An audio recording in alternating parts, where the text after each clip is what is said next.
Good morning, world. Hope everyone's having a great day. And I was able to cut down the actual little trees that was growing around here, around my stumps. Other trees were coming up. But all this tall growth is either, I don't know, weeds or wildflowers. We're going to see what comes out of that. And of course, this is the cut lawn over here. And my neighbor's having a lot of trees taken down over here in early September, which is going to be great because one of those trees up there is dead.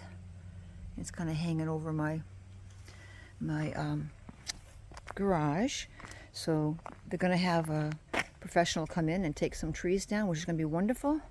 And for the trees closest to my house, they're going to use my property. They're going to use their crane, probably parked right here in my driveway, and they're going to be working on that. So I'll keep you informed about that. It's going to be kind of exciting for September. And then while he's here, I called him to make an appointment to see if he could just trim some of the dead trees over my barn, dead limbs over my barn, and maybe over the chicken coop area. See if they can come, the same day and give me a price on what that might be. Because I have some big limbs that have fallen, but they broke off, but they're not totally broken off. They're just kind of hanging, and they're rather large limbs, so nothing that we can do to get them down. So anyways, we'll see how that goes. And look at everybody. Look at my tiger lilies. My little tiger lilies are opening up. Aren't they beautiful? Beautiful, beautiful tiger lilies. It's amazing, isn't it? The way they look. Yeah. They're doing good. They're doing good. They're even more opening up. They're just starting to open up, but I want to take a picture of them because any kind of lily, they don't last like a long, long time. If you were to get a week out of it, you're doing pretty good. Then we're always battling, bugs that want to come and eat them. These are doing pretty good too. These flowers here are growing up, adding some color, and pretty much the orange lilies are pretty much gone now.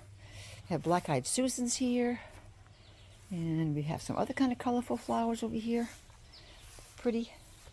The white lilies are gone now, and it's hard to believe, but tomorrow's August 1st. Where is the time going? These are pretty. These purple type of flowers. They look very, very pretty. They're doing good, and these are kind of going over the hill now. This plant here. But past couple days we've had, good weather. I think we've been now maybe 2 days without rain, something like that, which is really cool. And I have just a few orange lilies here, and they're going to be passing over. But I wanted to come out and make a short video and say hello to everybody. Hope everyone's doing well, and hope you all have a wonderful, blessed month coming up, August, a new month. It's hard to believe, really, isn't it? Gee. So the humidity has dropped since we had our last rain maybe 2 days ago. For 2 days now, the humidity has not been like, 95 or 80%. So it's really been quite comfortable, which is great. And look at my carrots. My carrots are doing good on this side.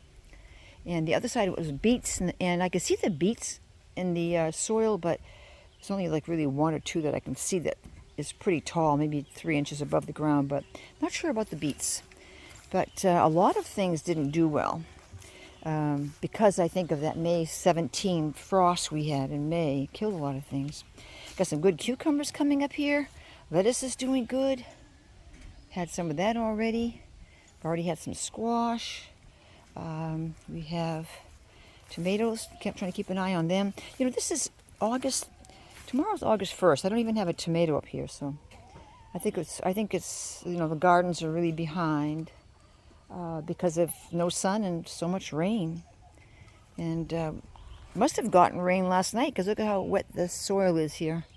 I didn't water anything yesterday, so rain must have sprinkled last night. Looks that way. Yeah, looks that way.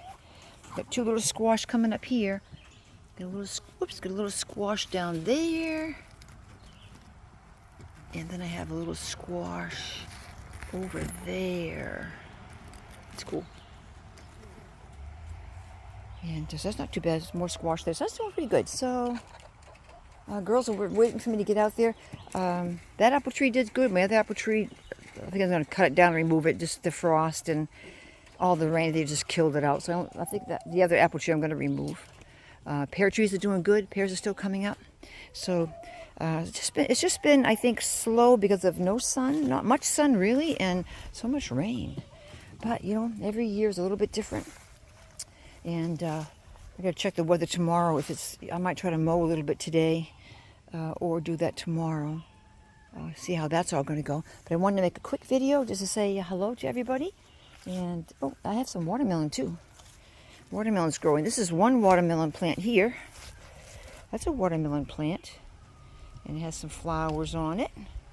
And the other watermelon plant's over there, and that has flowers on it too.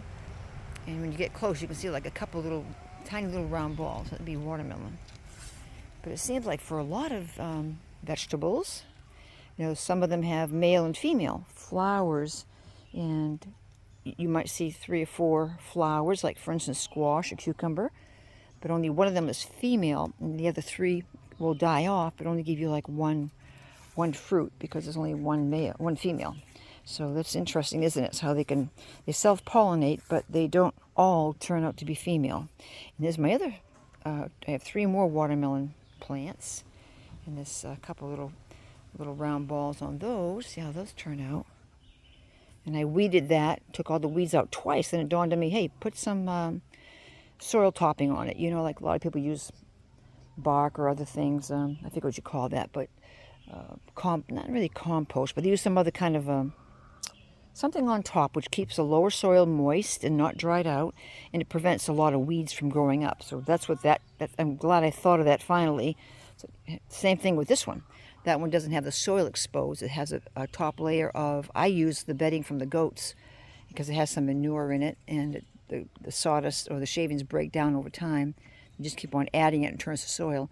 But when you do that, it keeps all the weeds and grass from growing through. So this looks much better, a lot less work for me. So I pretty much put that wherever I can in my garden to keep all the grass from growing up. I'll be stopping it somewhat. And I don't think we're going to get much grapes this year. I've already cut some back. I don't see many grapes in here, but again, I think it's because of the May the 17th, I guess it was, the frost we had that damaged my apple tree, and then the apple tree just seemed to die. Whatever reason, I don't see many grapes here, just a few grapes on this one. The berries did good over here. They weren't blackberries and raspberries. They were raspberries and a white berry. I was seeing these white berries like here, waiting for them to turn black, but Zach bought me the type that would be white. They're white, and they taste good. They're not super tasty like a blackberry, but they're still good. And I guess that's about it for now. So I'm going to continue on, and look at my pears. They're doing good. They're getting bigger. That's pretty good. Getting bigger. That's great over there. Some more pears over here. Got to keep on checking the ground, make sure none is falling off. But some pears over there too. They're doing good. Little pear over here. They're doing pretty good. Got somebody hiding back here. So they taste so good too. So we enjoy eating the berries when we can, the grapes when we can, the fruit, trees, apple trees and pear trees. We enjoy that, and so that's neat. I like that. And this wild stuff is always growing, and there's always hummingbirds and bees here. So it's always fascinating, and I love the wind. The wind feels so good, people. The wind feels so wonderful.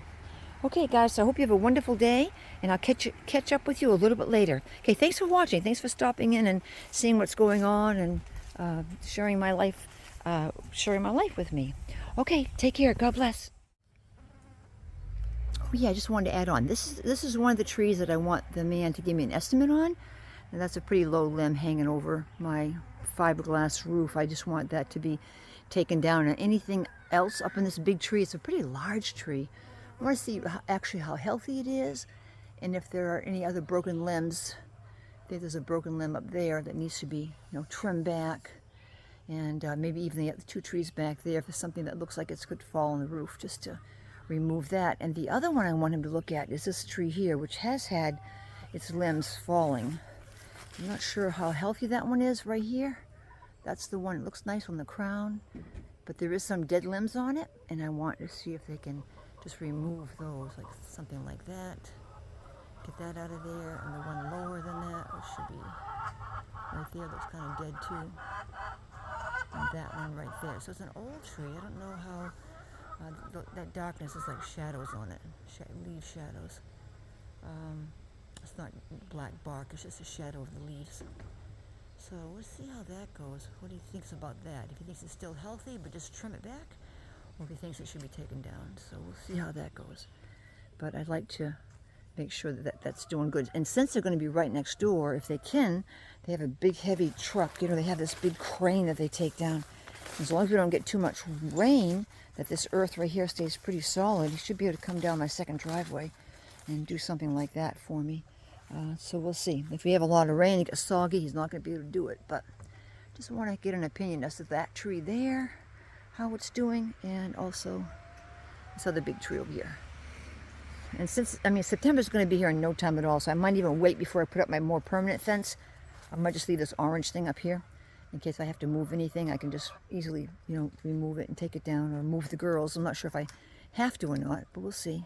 We do have one electrical wire from the house to the barn, but that shouldn't be a problem for them because they're taken up by my house. As you know, there's wires up there already, and up by the house, they're going to have to be working underneath the electrical wires that's over here. So remember last year all the trees we took down because they were getting tall and they were hitting all the electrical wires up here. So when the truck comes, the big crane, is going to have to be working.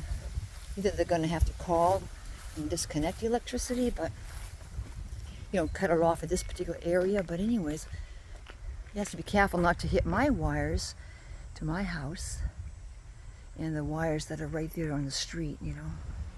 He's got to watch out for that. So these are more complicated than the one single wire that I have. So we'll see how it's all going to work out. It's going to be interesting. I'll keep you informed. God bless.